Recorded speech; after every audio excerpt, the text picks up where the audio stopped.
este momento tenemos al grupo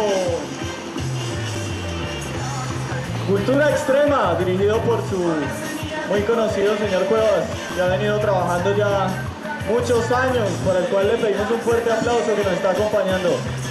A continuación de ellos, en un ratico viene el grupo de capoeira marapayano, con nuestra querida instructora Margarita. Nada, pues darle la bienvenida a este festival en su segunda versión, que cada vez se agranda este año con más agrupaciones y más cultura aquí en la Universidad Nacional de Colombia. Hoy en el cierre del proyecto Saber y Gestión Ambiental. Siga. Bueno, muy buenas tardes. Primero que todo agradecer por su presencia y pues sí, nosotros somos un grupo que practica deportes extremos.